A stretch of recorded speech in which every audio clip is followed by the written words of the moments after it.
Puluhan warga Desa Sebabi, Kecamatan Telawang mendatangi kantor DAD Kotim. Kehadiran warga bersama tokoh adat dan pengurus Pasukan Merah atau TBBR diterima oleh jajaran pengurus DAD Kotim. Warga mengadukan nasib seorang tokoh masyarakat desa setempat, Petrus Limbas, yang kini ditetapkan sebagai tersangka oleh pihak kepolisian. Penetapan tersangka itu atas dugaan penganiayaan ringan terhadap sekuriti perusahaan sawit.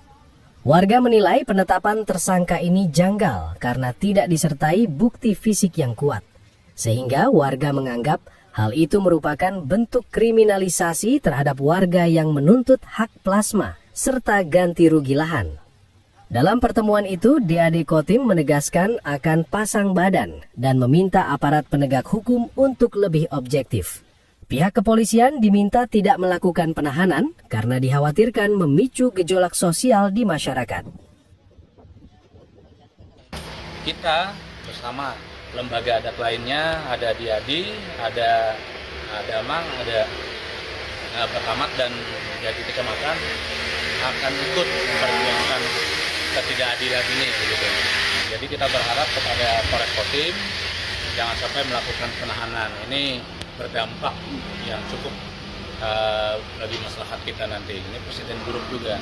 Apabila ini terjadi juga kita tidak akan. Sementara itu, Damang Kecamatan Telawang menjelaskan sebelum kasusnya dibawa ke ranah hukum, pihaknya telah melayangkan 3 surat panggilan terhadap security tersebut.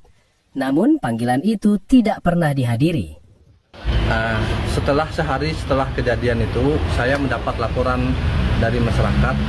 Masyarakat melapor atas nama Andri itu dilaporkan ke lembaga adat. Lalu kami memanggil tanggal 3 itu Andri itu hadir di pondok itu, dia hadir. Lalu kesepakatan lisan untuk tidak melakukan aktivitas.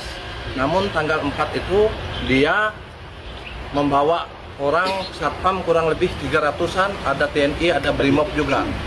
Nah, yang dihadap itu masyarakat kurang lebih 10 orang saja.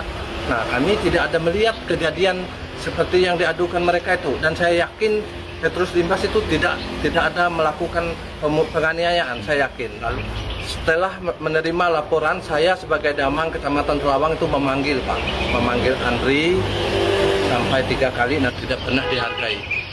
Dia melecehkan adat menurut kami, karena dia tidak. Konflik ini bermula dari klaim lahan turun-temurun warga sejak tahun 1997 yang masih belum terselesaikan. Warga berharap dengan campur tangan DAD, proses hukum dapat berjalan dengan mempertimbangkan aspek keadilan sosial dan kondusivitas daerah.